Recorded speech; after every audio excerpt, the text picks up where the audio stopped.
वाह इंद्रा, बेहद खूबसूरत, मेरे ख्वाबों से भी खूबसूरत हो तुम।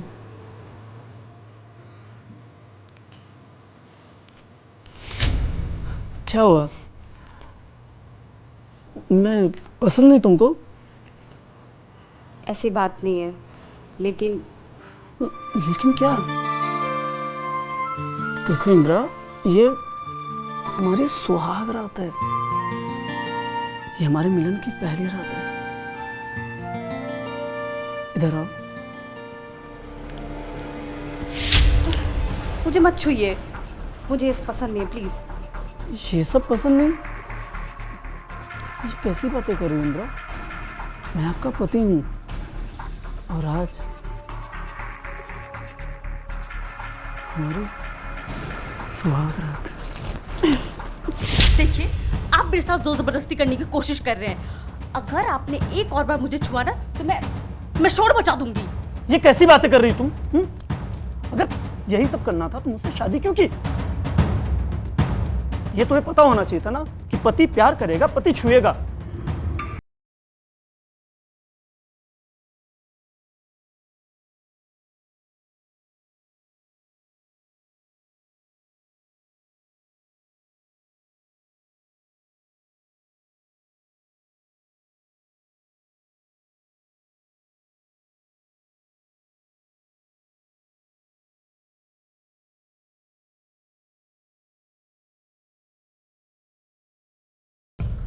मैं ऐसा कुछ भी नहीं चाहता हूं। मैं बस इतना चाहता हूं, एक नॉर्मल रिश्ता जैसे हर पति पत्नी के बीच में होता है। नॉर्मल रिश्ता?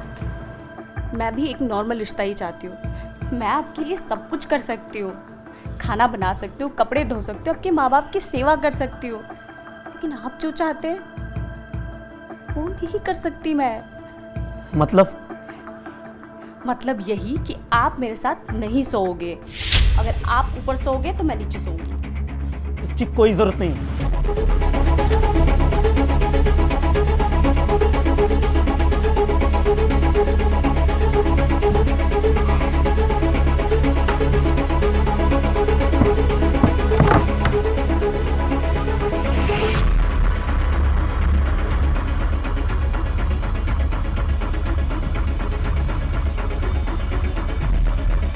मैं सो रहा हूं नीचे, आप सोइए ऊपर। Good night.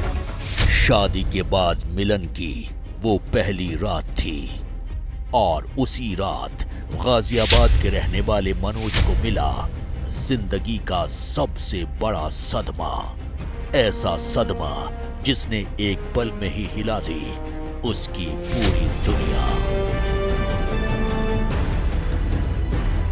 अब क्या हुआ?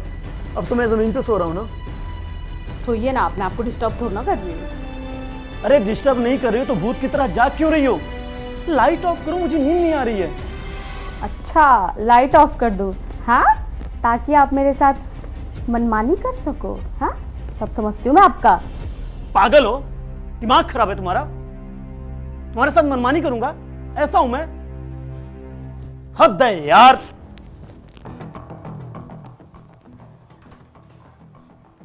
माँ, माँ, कहाँ हैं आप लोग? माँ। अरे क्या हुआ बेटा? ये हुआ, ये देखो, ये है तकिया, ये है चद्दर। अरे कैसी लड़की से शादी करा दी मेरी आप लोगों ने? क्यों, क्या हुआ? बाहर घूम रहा हूँ, सोने के लिए बिस्तर ढूंढ रहा हूँ मैं। उसके पास जाता हूँ तो छूने नहीं दे रहे, चीख रहे, चिल्ला रही है। क्या करूँ मैं? अरे बेटा, वो बहुत अच्छी लड़की है। और तो और इतनी सुंदर बहू हमारे परिवार में पूरे किसी की भी नहीं है। ज़रूर बेचारी थक गई होगी बेटा। तो रुक, मैं उससे बात करती हूँ।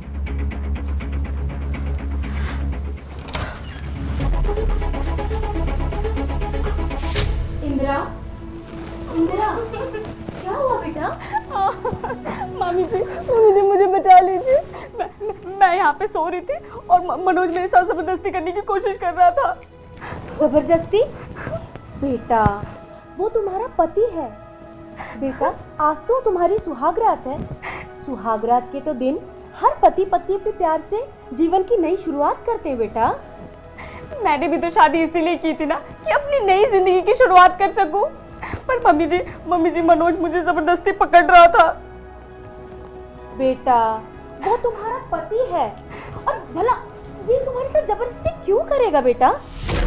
मुझे पता था आप उसी का पक्ष लोगे ना। आप सब मिले हुए हो, सब मुझे पता है। मुझे अपने घर जाना है, पापा को फोन करना है। फोन। बेटा इंदिरा, अरे बेटा रुको इंदिरा।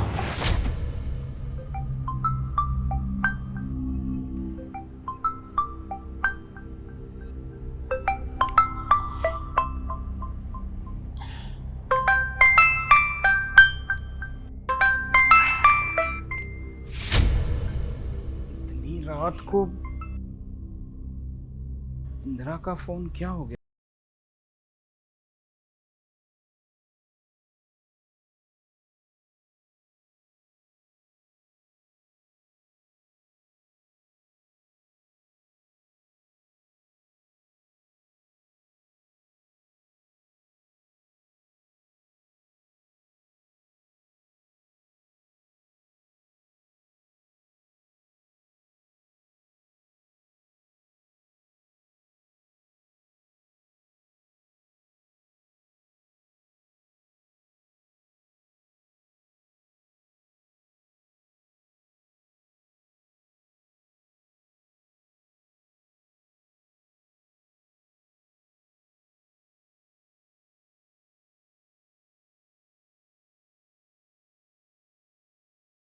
जी पापा प्रणाम।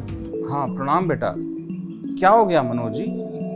हुआ कुछ नहीं है पापा। इंदिरा को कोई प्रॉब्लम है क्या? नहीं ऐसा तो कुछ नहीं है। क्यों, क्या हुआ बेटा? मैं आज जब बिस्तर पर लेटने आया तो चीखने लगी, चिल्लाने लगी मेरे ऊपर। मुझे कुछ समझ में नहीं आ रहा क्या हुआ इसे। अब मुझसे कह रहे कि मुझसे जबरदस्ती मत करो, मेरे पास मत आओ। अरे इंदिरा ने ऐसा कहा? बेटा वो दरअसल पहली बार हमसे अलग हुई है तो थोड़ा सदमे में होगी। तुम परेशान मत हो, मैं एक काम करता हूँ, उसकी छोटी बहन दिव्या को कुछ दिनों के लिए तुम्हारे पास भेज देता हूँ। ठीक है पापा जी। तो दिव्या वहाँ रहेगी, सब ठीक हो जाएगा बेटा, तुम बिल्कुल परेशान मत हो। जैसा आप ठीक समझे।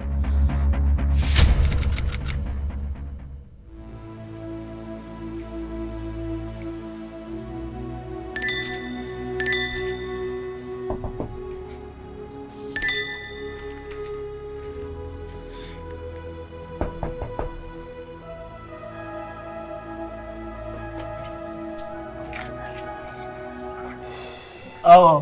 जीजू, वाओ, इस शर्ट में तो बड़े हॉट लग रहे हैं आप। Thank you. तभी आपकी दीदी ने अपने साथ मुझे सुहागरात में मनाने दिया। व्हाट? दीदी ने ऐसा किया? अरे यार ये दीदी भी ना कभी कभी ना इनका दिमाग फिर जाता। पर कोई बात नहीं, अब आपकी साली साहिबा आ गई है ना, सब कुछ यूं चुटकियों में ठीक कर देगी। I hope so. आओ चलो आओ।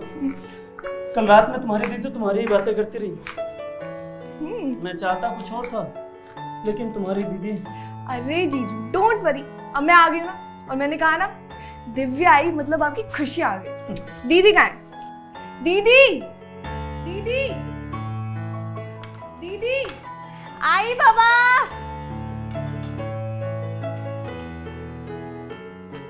दीदी हाय, आई लव यू दीदी, आई लव यू। आ गई मेरी बहन, मेरी जादू की पुरिया। हाँ चलो पहले चल के नाश्ता करो, मुंह हाथ धो, चलो फिर हम दोनों बैठ के ढेर सारी बातें करेंगे। ठीक है दीदी, आप कहोगी सराखों पर। चलो। दिव्या कॉलेज में पढ़ने वाली खूबसूरत चुलबुली सी लड़की, वो आई तो थी अपनी बहन और जीजा की शादीशुदा जिंदगी को सामान्य करने, लेकिन हुआ ठीक उल्टा। अच्छा सुनिए, आज दिव्या मेरे साथ सोएगी, आप उस कमरे में सो जाइएगा। आपको कोई प्रॉब्लम तो नहीं है ना? क्या दीदी आप कैसी बातें कर रही हैं? आपकी अभी नई नई शादी हुई है, आपको जीजू के साथ ही सोना चाहिए, और मैं दूसरे रूम में सो जाऊँगी। नहीं, तुम यहीं पे सोओगी, मुझे इनके साथ नहीं सोना है, इनकी हरकतें ठीक नहीं है। देखा, मेरी हरकतें ठीक नहीं है, मैं इनका पति हूँ और ये मेरी नई नवेली दुल्हन। मैं इनको प्यार करना चाहता हूँ, इनको छूना चाहता हूँ, लेकिन मेरा छूना इनको पसंद नहीं है। ठीक है, तुम लोग सो जाओ, मैं दूसरे कमरे में सो जाता हूँ। बट जीजू, जीजू मेरी बात सुनिए। Good night. बट जीजू, जीजू क्या यार दीदी, आपको ऐसा नहीं करना चाहिए था। और इस टाइम ना गलती जीजू की नहीं है, गलती आपकी है। चुप कर, चल सोने। गलती मेरी है, बड़ी बताती हूँ। चल। यार हद है दीदी, सच में।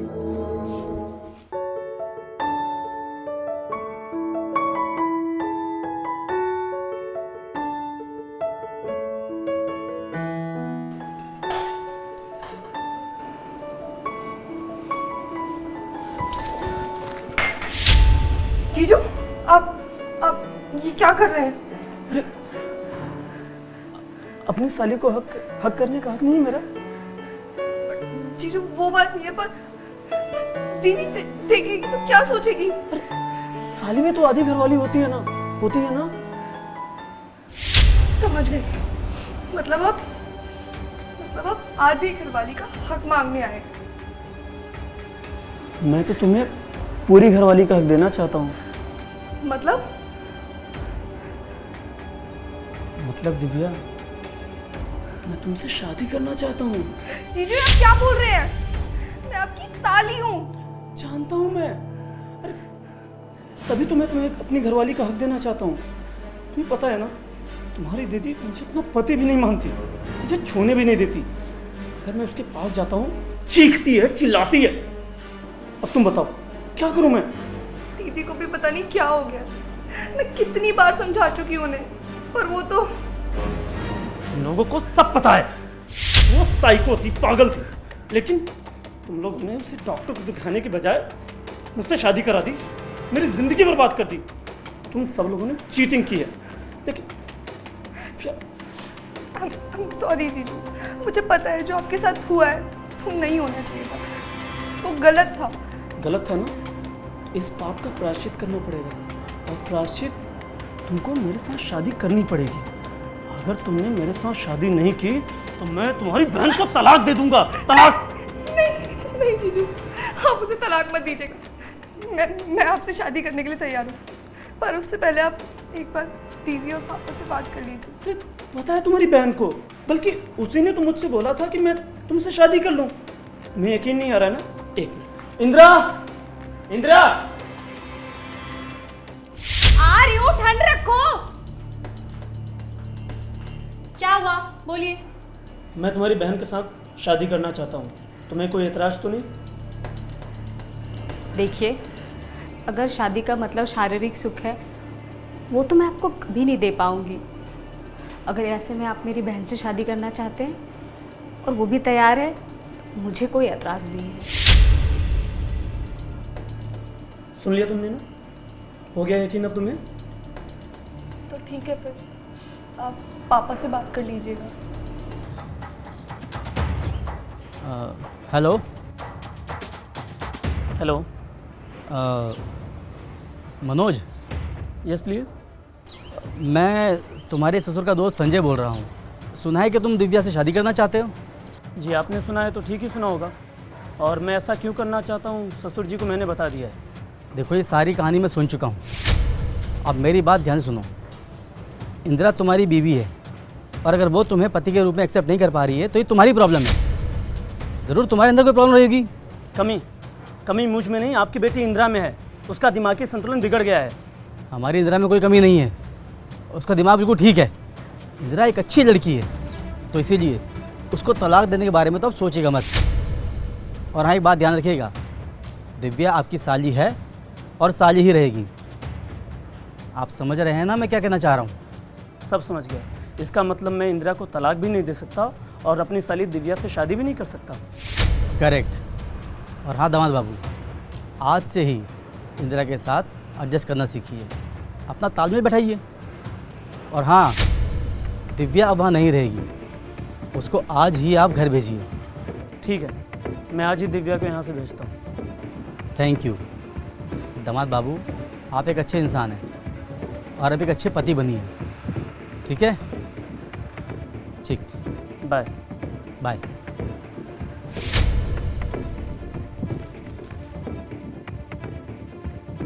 उन्हीं इलाके में एक शख्स की लाश पड़ी है। खबर मिलते ही पुलिस मौके वारदात पर पहुंची। चलिए हटिए, हटिए आप लोग, हमें लाश का मुआयना करने दीजिए, हटिए। हवलदार, चेक करो जरा अच्छे से लाश को।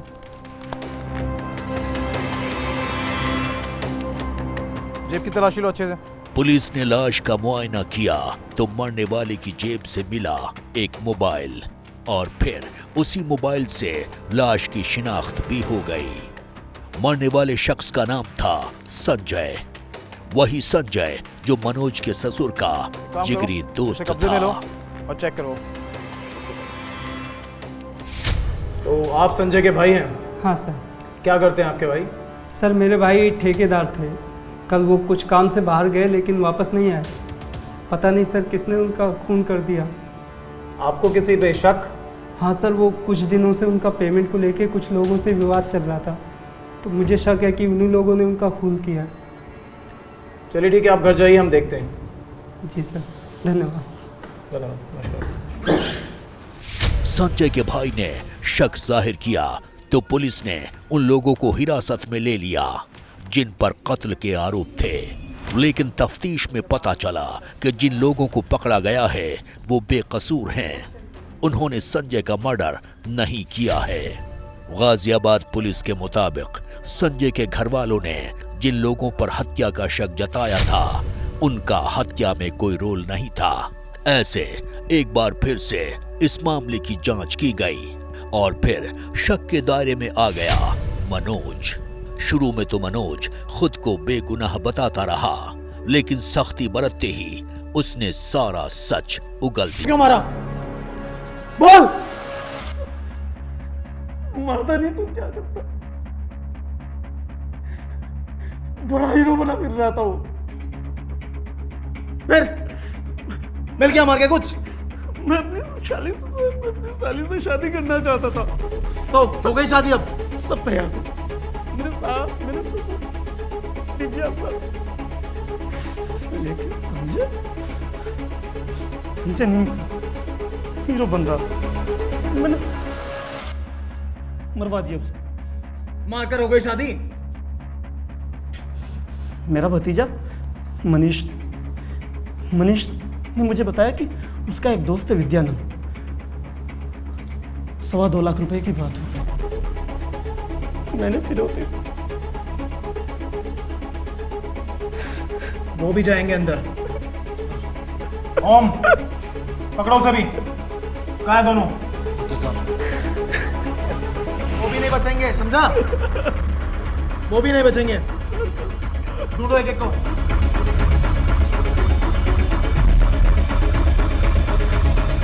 चल, गाड़ी से ओम, अंदर गाड़ी से।